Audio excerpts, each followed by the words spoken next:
Bien, alors bonsoir à tous. Merci d'être venus. Merci à Gérard Leclerc qui, pour la 3e année consécutive, ouvre, si je puis dire, notre saison des cafés politiques de la faute à Rousseau. Il était venu il y a 2 ans nous parler de la théorie du genre. Il était venu l'année dernière nous parler du XVIIIe siècle, des Lumières, et il vient aujourd'hui nous parler d'un sujet ô combien d'actualité, Vincent Peillon, la morale laïque. Alors, merci Gérard d'être venu. Vous savez que notre ami Yvan Aumont a eu un problème de santé. On en avait parlé dans la faute à Rousseau. J'avais chargé Gérard de lui transmettre nos plus fraternelles pensées. Il l'a fait et je l'en remercie.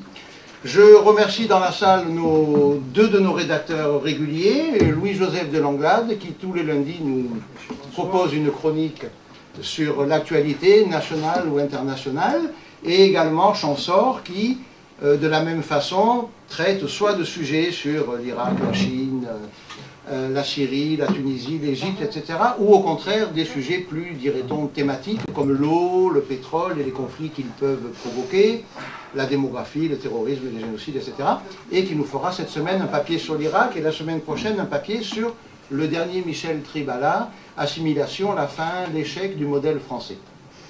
Alors il y a un mois, nous étions avec Hilaire de Crémier et Jacques Trémollet de Villers pour notre réunion de rentrée, et la conclusion de Jacques Trémollet de Villers, je la recite juste, elle est très courte: aujourd'hui tout est possible, même le meilleur. Bien, alors je vais être bref parce que vous le remarquez, nous sommes dans une période de changement là, nous avons quitté l'ancien café, avant de rechanger peut-être. Bref, nos prochains rendez-vous, c'est le mardi 3 décembre à Aix-en-Provence. Vous savez qu'à Aix-en-Provence, le café Actualité a lieu le 1er mardi de chaque mois, c'est facile. Nous, par contre, ça sera le samedi 14 décembre avec Antoine de Crémier, justement, qui est avec son paille de conserve. Et ce qui est amusant, c'est de voir que nous touchons justement très rapidement des gens en dehors de nos cercles. Ce matin, on a posté 3 tweets différents et on a eu immédiatement des réactions positives et négatives qui ont suscité un débat de gens qui manifestement ne viennent pas du sérail, des groupes, des sensibilités, la NAR ou la Restauration Nationale ou le CRAF ou quoi, mais des gens qui viennent du dehors. Alors, la progression de la faute à Rousseau continue, c'est tant mieux. Elle continue soit par le quotidien sur le net, soit par la faute à Rousseau, la page Facebook, la faute à Rousseau royaliste, soit maintenant par nos tweets. Alors, aidez-nous, suggérez à vos parents, à vos amis, à vos enfants, les étudiants, à leurs collègues de lycée, de classe, de demander leur adhésion à cette page pour en augmenter l'impact.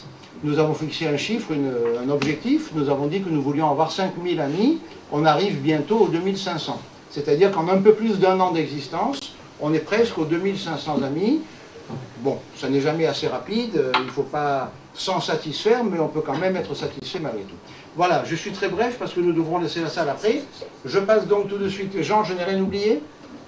Les prochains rendez-vous, donc, le samedi, alors, mardi 3 pour Aix, mardi 3 décembre pour Aix, samedi 14 décembre pour Marseille, Antoine de Crémier, et puis, d'ores et déjà, le 21 janvier. Alors, Gérard, je te passe la parole et tu veux parler de notre très cher ami Vincent Peillon. Oui, je dirais que, quand même, Vincent Peillon est un petit peu un prétexte. Sa pensée vaut la peine d'être analysée. Mais je crois que c'est surtout l'occasion de reprendre des questions très générales qui touchent à l'histoire des idées, qui touchent à l'actualité, qui touchent à la philosophie politique. Il se trouve que Vincent Peillon est un animal assez rare en politique. Au Parti Socialiste, oui, il est agrégé de philo. Parmi les dirigeants du Parti Socialiste, je ne connais pas beaucoup d'agrégés de philo. Il a fait, chez moi, il a fait sa thèse, je crois, sur Merleau-Ponty, sur Maurice Merleau-Ponty, qui est un philosophe tout à fait estimable. Moi, je pense que la phénoménologie de la perception est un des grands livres philosophiques du XXe siècle, et moi, je donnerais tout la phénoménologie. La perception pour Sartre, enfin pour toute la philosophie de Sartre, pour ça c'est très nettement supérieur. Donc, si vous voulez, je ne serais pas tenté de faire un mauvais procès à Vincent Peillon. Je dis que c'est un philosophe. En choisissant Merleau-Ponty, il a fait un excellent choix. Seulement, il se trouve que Vincent Peillon a une passion. passion. Il faut avoir des passions dans la vie. Je pense que les gens qui n'ont pas de passion sont des gens tristes, sont des gens sans idéal, etc. Or, Peillon a visiblement une passion depuis toujours, je dirais, c'est l'éducation nationale.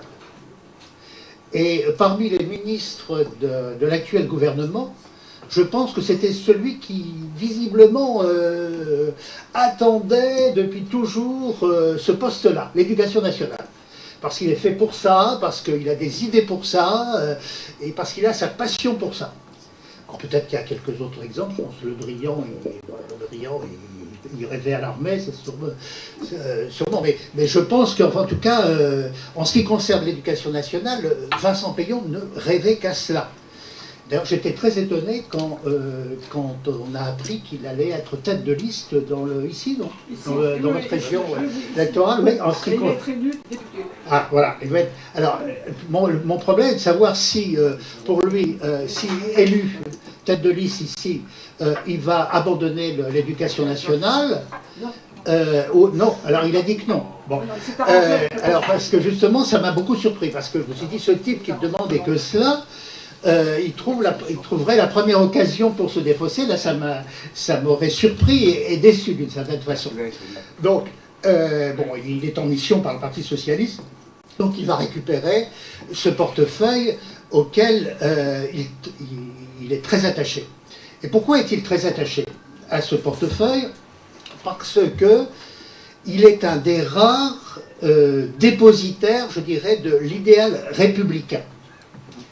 Cette formule peut surprendre dans ma bouche, parce que la République, on en attend, comment dirais-je, on en entend 1000 fois parler pendant la journée. Il n'y a pas un homme politique qui se prive de prononcer ce mot de République dans le moindre discours, dans la moindre déclaration, se réclame toujours de la République, de l'idéal républicain, etc. Et puis on redresse le torse pour la République. Voilà. Alors, donc, que Vincent Peillon soit féru de la République, en soi, ça n'est pas du tout original. Eh bien, moi, je pense que si, quand même. Parce que Peillon est cet étrange animal qui se réclame, en fait, des idéaux de la Troisième République, des origines de la Troisième République. Et il y a quelque chose de très, très singulier chez lui, c'est le culte qu'il a pour les figures fondatrices de la Troisième République. Et ça n'est pas l'effet du hasard que même dans les titres de ses livres, on découvre que cet attachement à la République troisième, si j'ose dire, a une nature religieuse. Pour Vincent Peillon, la République est une religion. Et une religion qui a la prétention d'être la vraie religion, vera religio, la vraie religion. Pourquoi défend-il cette prétention? Mais parce que il réfère ça à l'histoire des idées, aux Lumières, etc. C'est la République, c'est la fille des Lumières, c'est la fille de la raison et de l'expansion et du triomphe de la raison en quelque sorte. Et les fondateurs de la Troisième République étaient bien persuadés de cela. Et Peillon en est persuadé. Je crois que c'est un des rares qui se réfère au père fondateur de la Troisième République et notamment de l'école publique, de l'école laïque de la République. C'est un des rares qui s'y réfère de façon explicite. Et d'ailleurs, il a une connaissance très aiguë des textes de cette époque. Il a fait une série de bouquins où il montre qu'il connaît à fond la pensée de Jules Ferry, qu'il connaît à fond la pensée de Ferdinand Buisson. Ferdinand Buisson, c'est un nom aujourd'hui bien oublié, pourtant c'est un monsieur qui a eu un rôle extrêmement important dans la fondation de l'école publique. Et Ferdinand Buisson, c'était un protestant libéral. Un protestant libéral, ça veut dire que c'était peut-être un protestant qui n'avait guère de dogme, qui n'avait guère d'attachement au dogme, qui avait un credo en définitive très très rationaliste, et qui aussi avait un féroce ressentiment à l'égard de l'Église catholique. Et il pensait que justement le magistère de l'école publique laïque, le magistère républicain, avait comme tâche essentielle de se substituer au magistère de l'Église catholique. Et ce faisant, il s'inscrivait dans une tradition solide. On a parlé l'an dernier du XVIIIe siècle. Ben, c'était précisément cette tradition rationaliste du XVIIIe siècle, et c'était aussi la tradition d'un Edgar Quinet. Edgar Quinet, qui est un des grands historiens aussi de la Révolution française, avec Michelet, et avec Michelet, ils ont, comment dirais-je, ils ont une large partition commune, parce que aussi bien Michelet que Quinet considèrent que la Révolution française a été ratée. Pourquoi ? Parce que la Révolution, en fait, n'a pas été jusqu'au bout de son travail d'éradication du catholicisme. Et aussi bien Quinet que Michelet ont des pages terribles contre Robespierre. Or, qu'est-ce qu'ils reprochent à Robespierre, ces braves gens ? Ils ne reprochent pas la guillotine, ils ne lui reprochent pas la répression en Vendée, ils ne lui reprochent pas, etc., la loi des suspects, tout ce qu'on peut imaginer. Ils lui reprochent d'avoir arrêté la révolution culturelle de l'an 2, révolution culturelle dont le projet était l'éradication absolue du catholicisme, et même plus que le catholicisme, parce que vous savez que cette révolution culturelle, la Révolution française, a fermé tous les lieux de culte en France. Pas seulement les églises catholiques. Les temples protestants, à l'époque, ont été fermés. Les synagogues, ce qu'il y avait comme synagogue aussi en France, ont été fermées. Donc on avait affaire à une entreprise radicale pour... Robespierre a arrêté cette entreprise, et ça a été la fameuse cérémonie de culte à l'être suprême. Parce qu'il y avait comment dirais-je, d'athées, etc., dans la révolution culturelle de l'an 2, était insupportable à Robespierre. Donc, Quinet et Michelet sont donc contre Robespierre, parce que c'est lui qui a fait louper en définitive la révolution.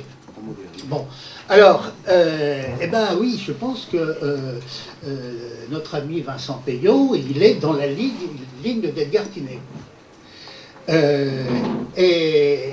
Alors évidemment, ce n'est pas des choses qui se disent très ouvertement, mais parfois il le dit. Dans certains livres, il le dit. Bon.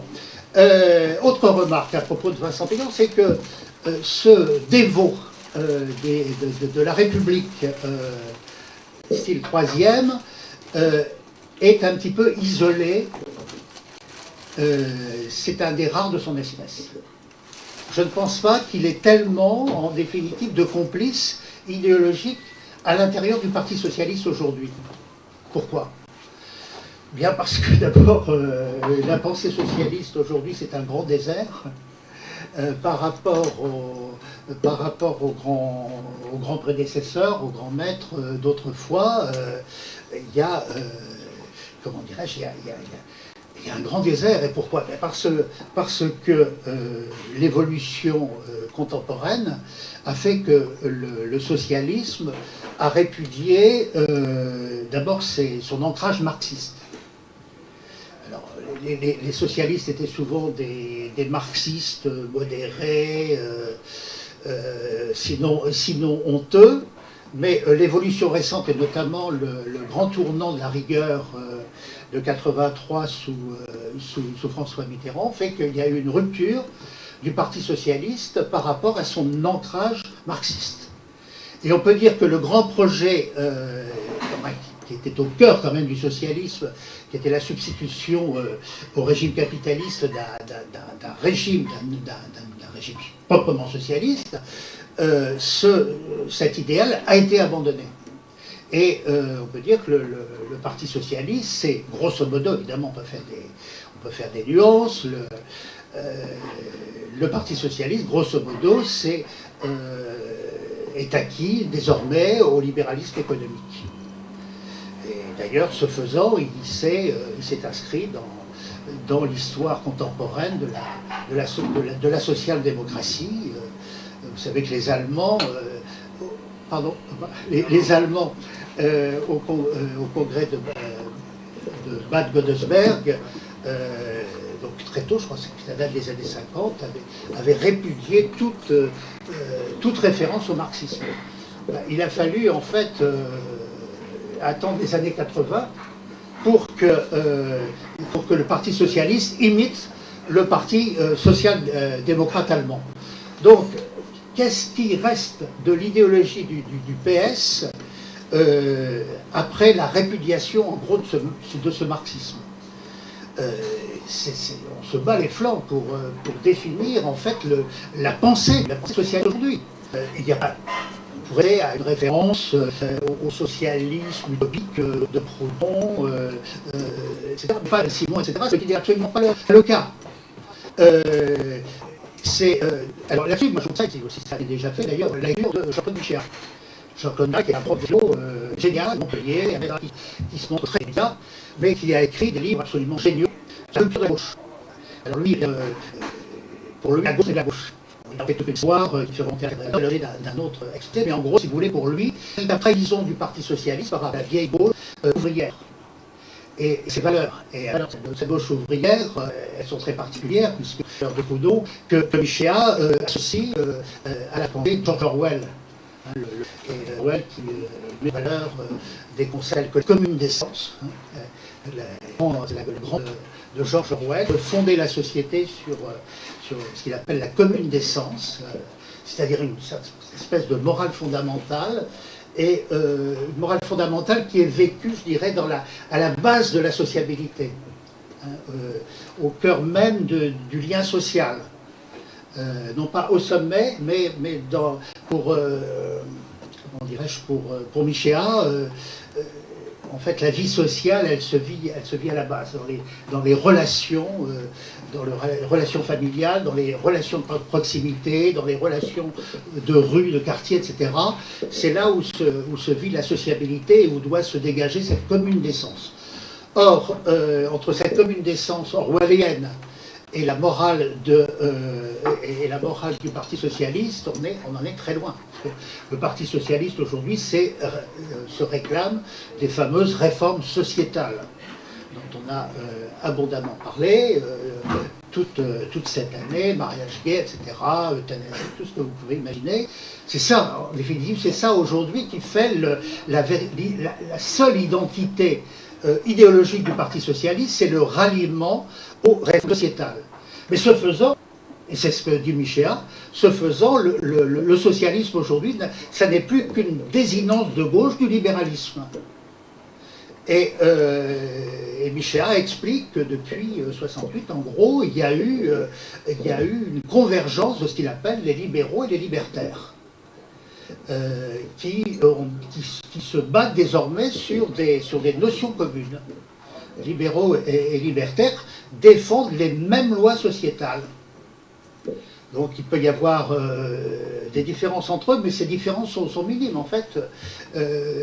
L'idéologie commune. Alors c'est pour ça que je dis que Peillon est un petit peu atypique, parce que lui ne se réclame pas, en fait, de ces libéraux libertaires. Il se réclame d'une pensée presque obsolète aujourd'hui, qu'on a complètement oubliée, et qui a été radicalement remise en cause en même temps aussi par l'évolution de la philosophie du temps moderne. Alors je reviens là-dessus à un de mes dadas. J'ai dû vous dire ça déjà lors de mes précédentes interventions chez vous. Il y a dans l'histoire de la pensée politique contemporaine une énigme. Une énigme, c'est celle du tournant des années 80. Pourquoi ? Les années 80, c'est la prise de pouvoir de la gauche. François Mitterrand arrive au pouvoir en mai 81. Mais paradoxalement, cette prise de pouvoir par la gauche, comment dirais-je, correspond à un affaissement intellectuel. à une défaite intellectuelle. Et ça, je vous en ai parlé, ça j'en suis sûr, quand on a parlé du gender. Pourquoi? Parce que l'après 68, et notamment dans les années 70, avait été marqué par la très forte influence philosophique des penseurs de la déconstruction. Ceux qu'on appelle les penseurs de la déconstruction, c'est-à-dire Derrida, Foucault, Michel Foucault, Foucault pour lequel d'ailleurs j'ai une certaine sympathie, parce qu'il m'arrive, ça c'est il m'arrive de prier pour Michel Foucault, mais parce que je l'ai connu, j'ai eu notamment une très longue conversation avec lui, avec Foucault, qui était un homme extrêmement courtois, puis on avait deux liens avec Michel Foucault, c'était Philippe Ariès et Maurice Clavel. Pas oublier, bon ça c'est un petit excursus de ma part, Foucault a écrit un très beau livre qui s'appelle Histoire de la folie. Seulement ce livre, Histoire de la folie, ne trouvait qu'erreur. Et elle fait tout le tour des maisons d'édition de Paris, on lui refusait, et le seul éditeur qui a accepté, c'est Philippe Ariès. C'est Philippe Ariès qui a publié Histoire de la folie chez Plomb. Il était directeur de collection chez Plomb. Et puis alors, Maurice Clavel, pour d'autres raisons, je ne devrais pas ce soir. En tout cas, Foucault, Deleuze, Derrida, etc., sont les penseurs phares des années 70, qui commencent à inspirer une certaine pensée politique, mais je reviendrai peut-être là-dessus à la fin. Et il se trouve que cette pensée politique, elle est plutôt radicale, radical, non pas au sens du radical socialiste, presque au rebond parce que c'est un véritable radicalisme qui conteste tout, qui veut complètement déconstruire la société, déconstruire notamment la cellule sociale, le DIP familial. C'est tout l'objet du livre de Deleuze et de Guattari qui s'appelle l'anti-Oedipe. C'est une violente charge contre Freud, qui a fait de l'Oedipe précisément le dispositif essentiel de la société. Donc on a affaire à des penseurs radicaux qui veulent démolir la société, non seulement la société bourgeoise, mais bon, les fondements de toute société traditionnelle. Et c'est là donc une grosse influence dans les années 70, et ils disparaissent du paysage intellectuel et politique français dans les années 80. Et ces 80, c'est la revanche du libéralisme. La revanche du libéralisme politique, c'est le retour à Tocqueville. Ce bouquin est intéressant, mais tout à fait actuel. C'est le retour à Tocqueville et c'est la déconstruction de l'idéologie républicaine sous un biais tout à fait redoutable qui est le biais historique. C'est le triomphe de l'école dirigée par François Furet, qui va démolir toute l'historiographie classique de la Révolution française, en imposant une lecture libérale, et même parfois plus que libérale, puisque Foucault se réclame d'un auteur tout à fait réactionnaire, qui est Augustin Cochin. C'est à ce moment-là, c'est François Furet qui ressuscite Cochin, qui était un bien particulier de l'Action française. Donc à travers Tocqueville, à travers Cochin, etc., Furet met à mal l'historiographie de la Révolution française, et il explique des choses terribles. Il explique notamment que le ver est dans le fruit dès 89. Les principes de l'emballement de la terreur sont déjà présents aux origines de la Révolution. Et donc le culte que l'on a pour la Révolution, eh bien c'est un culte qui est à revoir, parce qu'en définitive, c'est sous-jacent dans la pensée de Furet. En fait, le jacobinisme est à l'origine des grands totalitarismes modernes, et notamment du totalitarisme soviétique, communiste. Avec le dernier grand livre de Furet sur le communisme, et ce point de vue-là, est la phase conclusive et avec Jacques Julliard, qui est un homme de gauche, la seconde gauche, que je connais très bien, est un ami par ailleurs, avec Jacques Julliard et Pierre Rosanvallon, Furet va écrire un petit livre manifeste qui s'appelle « La Révolution française est terminée ». La Révolution française est terminée, ça veut dire que assez de cette idée que toute la politique moderne, contemporaine, doit être reliée à la matrice révolutionnaire. Il faut penser sur d'autres bases, et en gros, il faut penser désormais sur des bases tocquevilliennes et libérales. Pourquoi je vous dis tout ça? Bien parce que précisément la singularité de Peyon, qui a fait un livre qui s'intitule « La Révolution française n'est pas terminée ». Et c'est un livre qui se pied parce qu'il y a une victoire des libéraux, il y a une victoire de François Furet que M. Peyon conteste totalement, et lui veut revenir aux idéaux de la Révolution française et aux grands de la Révolution française qui sont les auteurs de la... Pourquoi? Parce qu'il pense qu'il y a le R, il s'est concrétisé dans la Révolution française, il s'est concrétisé dans l'instauration du régime révolutionnaire. Et tous ces idéaux, il faut les faire revivre. Et c'est pour ça que je vous dis que Peyon, il est un peu singulier au milieu de son équipe, parce que c'est le seul à se passionner pour ça. C'est le seul à se passionner pour Ferdinand Buisson, c'est le seul à se passionner même pour Jean Jaurès, au sens religieux, enfin à la religion de Jean Jaurès. Et c'est le seul à croire en définitive qu'il va pouvoir ranimer l'école publique, rendre une âme à une école publique en déliquescence, en refusant dans cette école tous ces idéaux dont je viens de parler, c'est-à-dire en gros les idéaux de la Révolution française et de la Troisième République. Alors ses copains, ils le laissent faire. Pourquoi ils le laissent faire? Parce qu'il y a un grand vide en fait. Il n'y a que Peyon qui a une certaine idée de l'éducation nationale, etc. Donc, bon, c'est l'homme de la situation, on lui fait confiance, enfin, condition qu'il ne fasse pas trop de conneries, son histoire de la semaine, je ne sais pas quoi, les 4 jeudis et tout, bon, ça peut lui valoir quelques problèmes, donc il ne faut pas le gouvernement a suffisamment sur le dos pour pas qu'il en rajoute, mais s'il ne fait pas trop de bêtises, bon, eh ben, on lui fait confiance. Ceci dit, on ne le suit pas. Pourquoi on ne le suit pas? Parce que ce système, j'ai défini très, très grosso modo, enfin, ce système de Jules Ferry, on va y revenir, en fait, il s'est cassé la gueule, pardon, il a complètement éclaté. Il a complètement éclaté quand? En 68. Parce que, je vous ai dit, c'est que le système de Jules Ferry n'était pas un régime, est un système libertaire. C'est un système coercitif, c'est un système moral, c'est un système kantien. Et Kant n'est pas rigolo, hein, la morale de Kant, c'est pas une morale de rigolo, c'est une morale de la conscience, des impératifs catégoriques extrêmement rigoureux. Bon, tout ça, ça s'est cassé en 68. D'ailleurs, c'est en 69 que dans les écoles publiques, notamment dans les écoles, à l'école primaire, on a abandonné l'enseignement de la morale. Vous êtes peut-être tous plus ou moins les enfants d'école publique. Moi, non, mais ceux qui ont fait l'école publique, moi j'ai fait la moitié, en gros j'ai fait une bonne partie de mon primaire dans le public. La journée de classe commençait par la morale. L'instituteur, avec sa magnifique écriture, écrivait une phrase qui était une maxime morale. Hein, il faut pas, enfin je sais pas quoi, en gros ça pouvait dire père et mère tu honoreras, enfin c'est peut-être pas comme ça aussi. Enfin cette morale, c'est vrai que bon, c'était la morale commune, c'était une morale qui souvent était très de la morale chrétienne.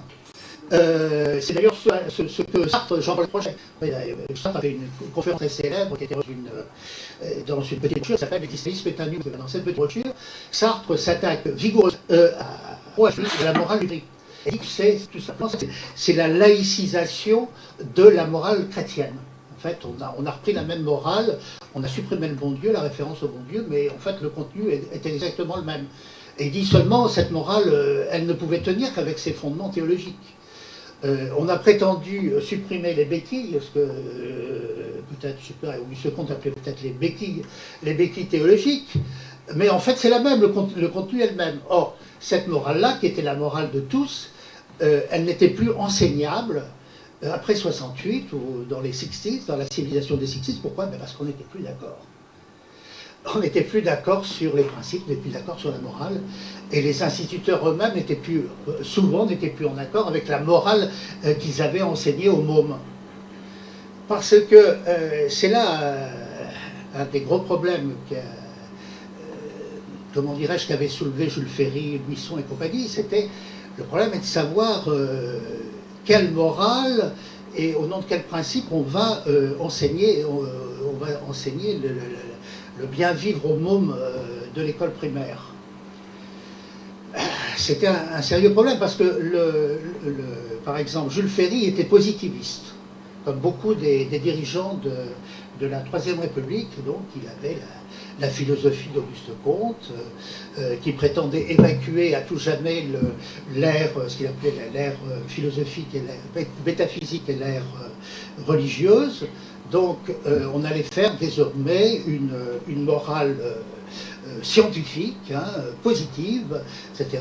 Et cette morale serait une morale scientifique. Et la science, on ne peut pas récuser la science, et tout le monde serait sur le même étiage, en définitive. Mais Jules Ferry sentait que son histoire, ça ne collait pas, parce que bon, lui, il pouvait adhérer au positivisme, ce n'était pas le cas de tous les Français. Il y avait la religion, le christianisme qui comptait encore beaucoup. Donc, Ferry, comme d'ailleurs Rousseau, s'était rallié à l'idée d'une morale commune d'ailleurs qui était reliée aux mœurs.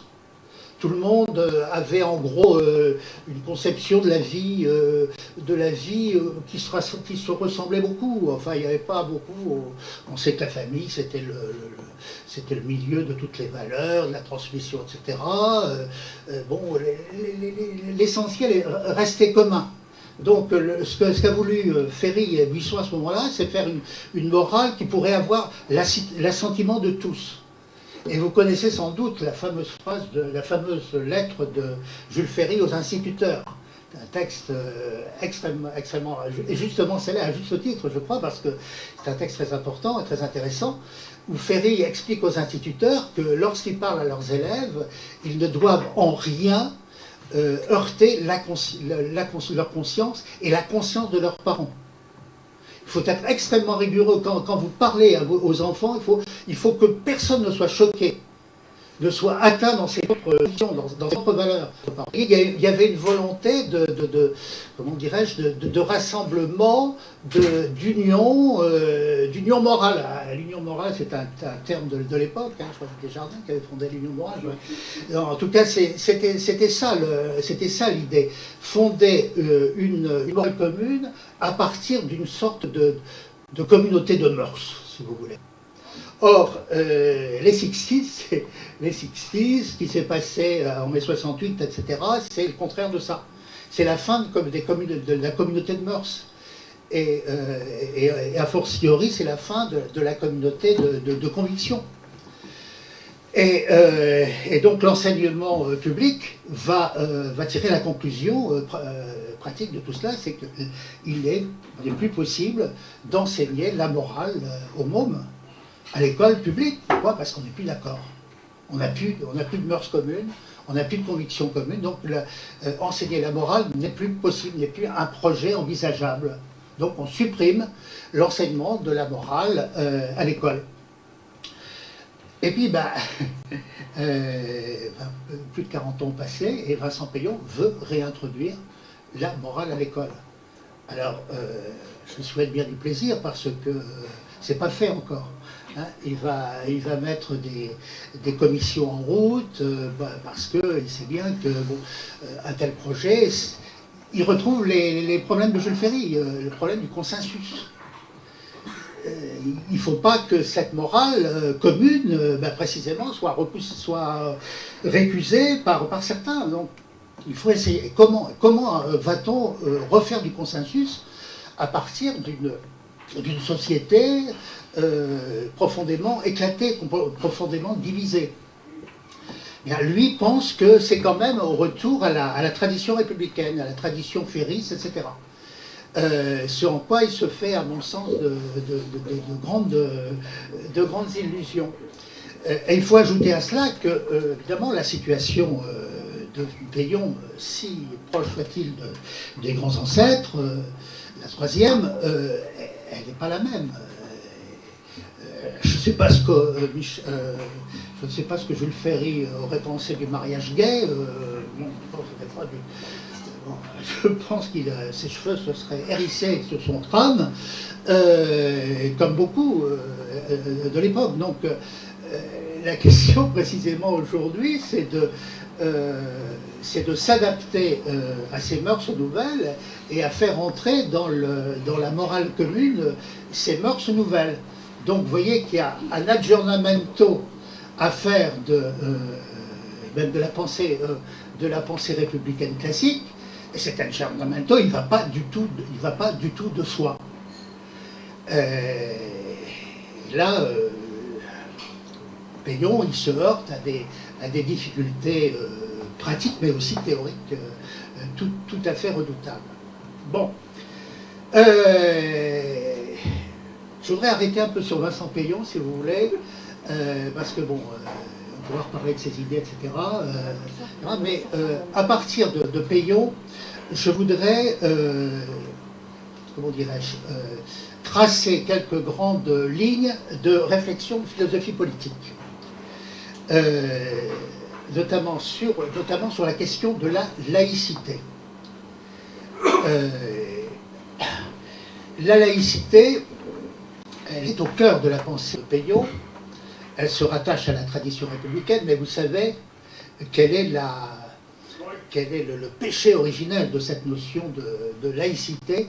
Le mot, d'ailleurs, le concept est purement français. Le mot de laïcité est intraduisible dans la plupart des autres langues du monde. Le concept de laïcité est purement français. Il est inhérent à la philosophie de la Troisième République. Et ce mot, en plus, il est porteur d'une ambiguïté foncière. Qu'est-ce que c'est que la laïcité? Est-ce que la laïcité, c'est, comment dirais-je, c'est très classiquement l'indépendance du politique par rapport au spirituel? C'est une vieille notion chrétienne, la séparation des domaines, le spirituel et le temporel. On pourrait dire que la laïcité, c'est une nouvelle façon de concevoir ce partage du champ spirituel et du champ temporel. Oui, mais l'ambiguïté foncière de la laïcité à la française, c'est que c'est ça et c'est en même temps autre chose. Et cette autre chose, c'est quoi? C'est Vincent Peyon, c'est-à-dire c'est la prétention de faire de la République et de la laïcité une religion certes rationnelle, mais qui se substituerait aux autres. Et il y a là une sorte de scandale, si vous voulez. C'est que, alors que la laïcité aurait la prétention de libérer le champ social pour permettre la pluralité des pensées, le pluralisme, etc. En fait, il y a le laïcisme qui est là pour imposer une idéologie, une religion commune à la société. C'est ça l'ambiguïté foncière de la laïcité à la française. Et cette laïcité, eh bien, pour la comprendre dans ses fondements philosophiques, eh bien, je vous renvoie à ma conférence de l'an dernier. Ma conférence de l'an dernier qui montrait comment il y avait une tradition philosophique au XIXe siècle de nature matérialiste qui s'était répercutée au XIXe avec les idéologues et les positivistes et le positivisme, et que c'est là que s'était fondée précisément cette pensée rationaliste, matérialiste souvent, etc., qui avait donné son fondement à la pensée républicaine et laïque. Alors, je vous ai dit aussi que l'an dernier, que les choses étaient plus compliquées parce qu'en fait, on pouvait distinguer au cœur même du XVIIIe siècle une double tradition. Une tradition rationaliste, matérialiste, qui était celle de Condorcet, Condillac et compagnie, et puis aussi une autre tradition que je définirais comme rousseauiste et kantienne. Qui se bat contre le matérialisme, le scientisme, etc., et qui veut laisser un domaine à la religion désintéressée, à une pensée philosophique désintéressée. Donc c'est là l'ambiguïté foncière des choses, mais donc la laïcité, elle est marquée par cette ambiguïté foncière. Bon, pour voir comment les choses se sont se présente au début du XXe siècle, il faut revenir à l'histoire de la séparation de l'Église et de l'État. Pourquoi? Parce qu'à ce moment-là, la première inspiration qui préside à l'élaboration de cette loi, elle est foncièrement anti-religieuse. Hein, c'est les combistes, Valdez-Trousseau, etc., qui sont à l'origine de cette loi et qui veulent en découdre avec l'Église. À l'origine, cette loi est une loi de combat, une loi de combat anti-religieux. Elle va perdre petit à petit ce caractère-là, grâce à Jaurès, ça il faut lui rendre un certain hommage, grâce à Jaurès et surtout grâce à Aristide Briand. Aristide Briand qui va changer complètement l'esprit de la loi.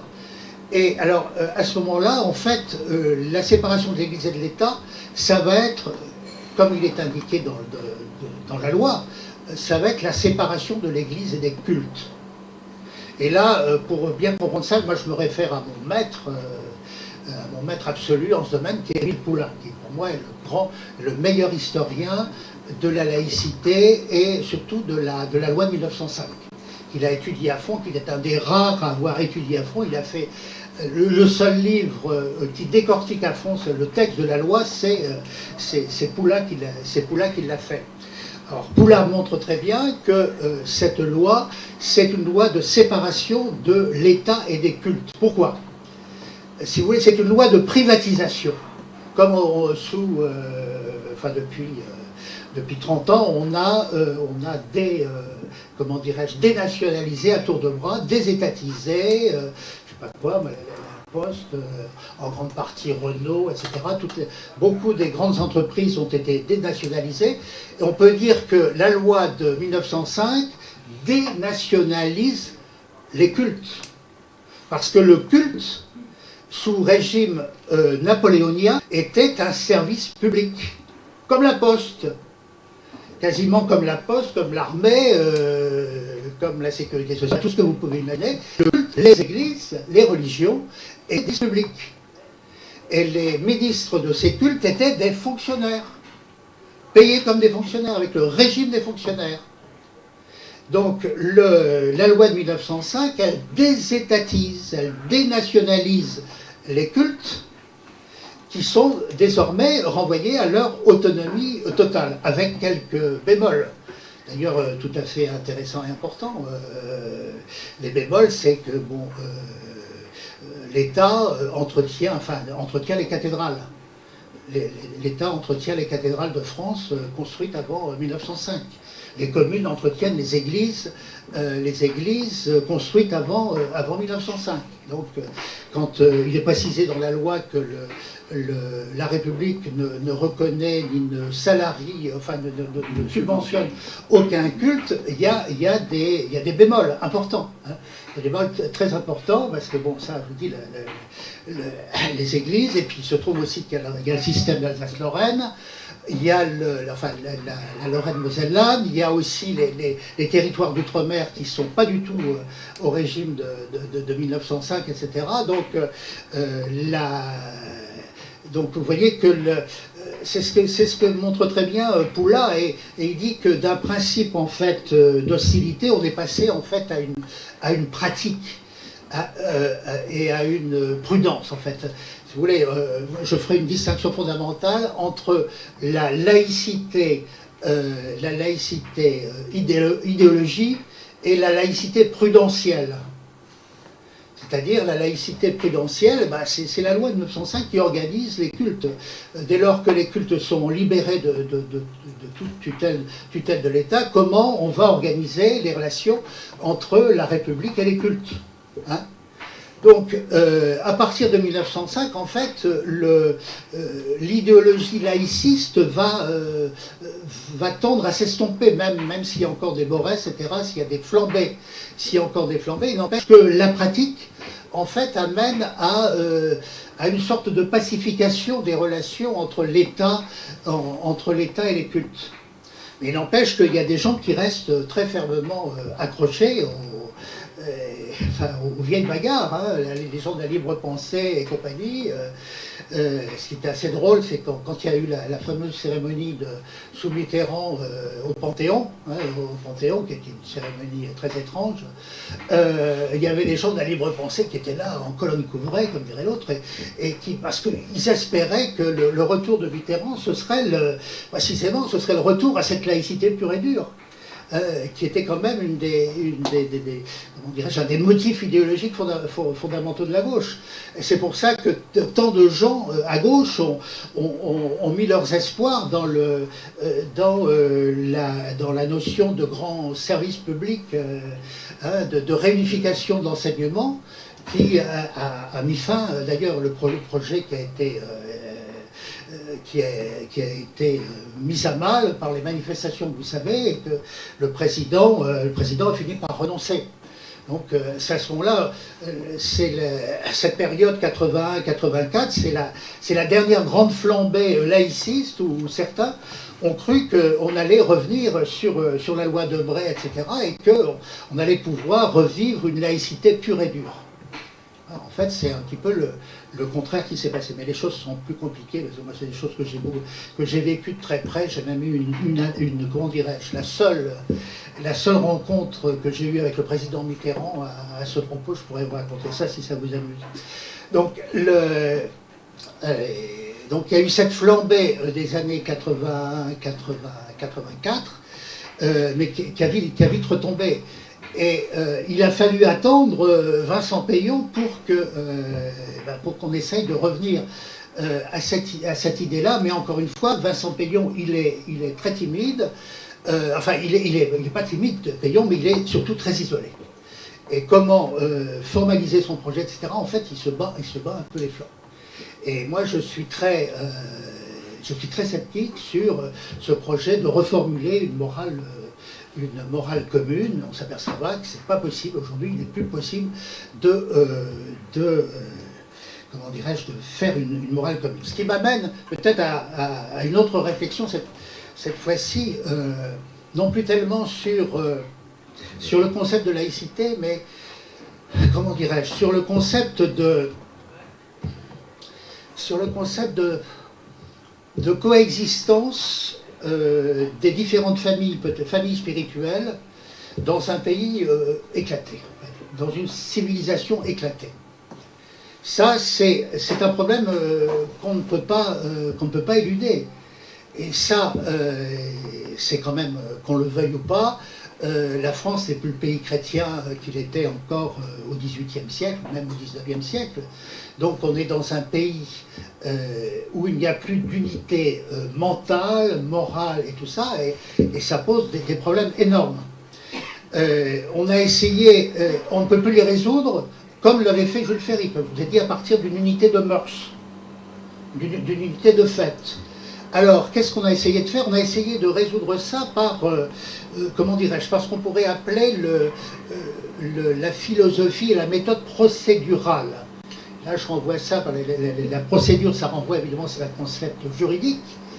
On a pensé que c'est surtout le grand philosophe politique allemand Habermas qui a fondé une sorte de nouvelle école de la pensée démocratique, qui se rapproche d'ailleurs assez fort de la pensée libérale. Mais Habermas n'est pas un libéral au sens habituel du terme.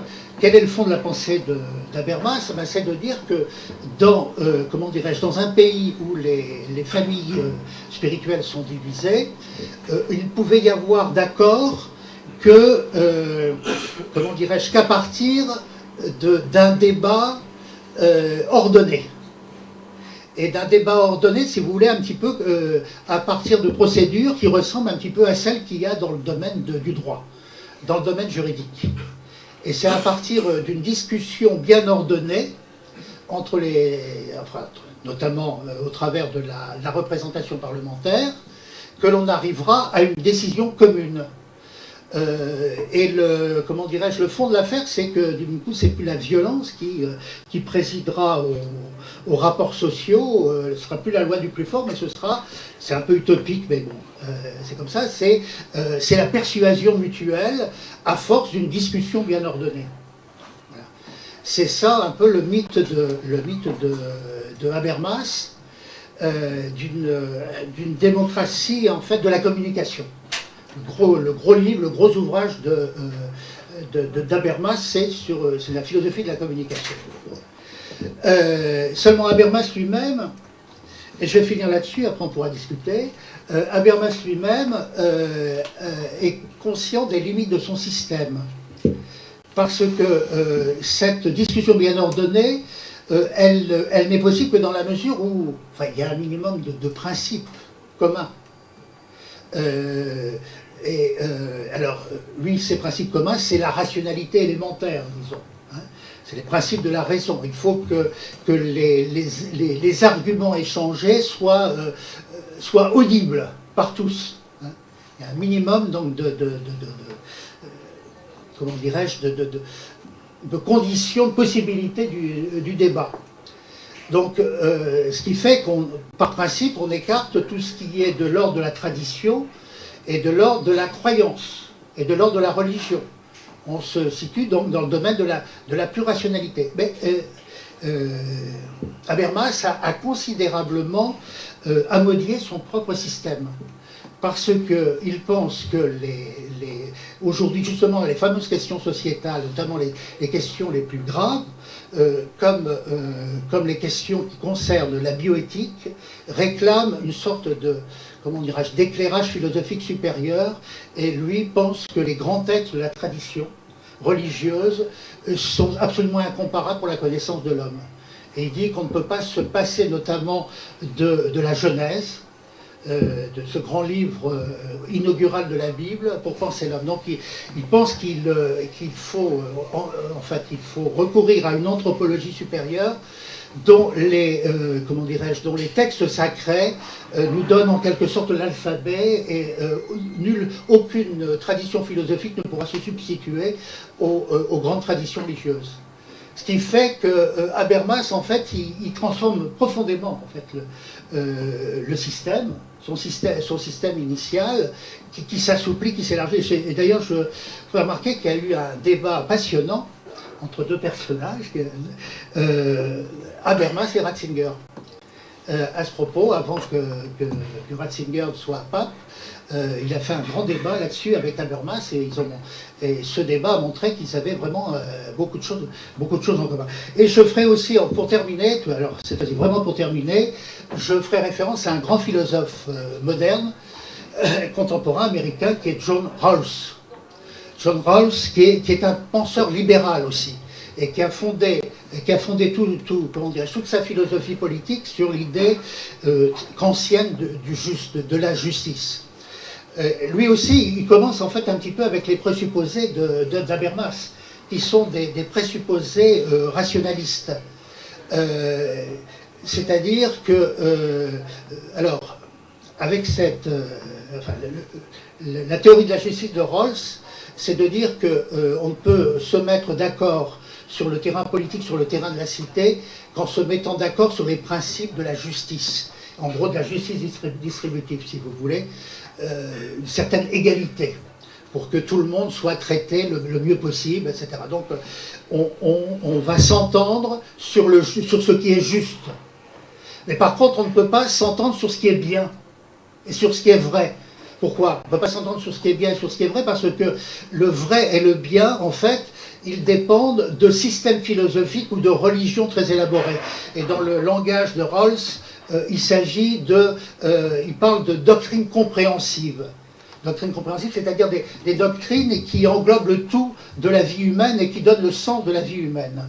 Donc, vous voyez que Rawls fait un partage entre ce qui est le domaine de la justice distributive, qui est le domaine proprement politique, et par ailleurs le domaine de compréhensif qui regarde en fait le sens des finalités humaines. Et il dit qu'il faut faire une stricte séparation entre les deux. On pourra s'accorder dans une cité démocratique, libérale, sur ce qui est juste, mais on sera opposé sur ce qui est vrai, sur ce qui est bon.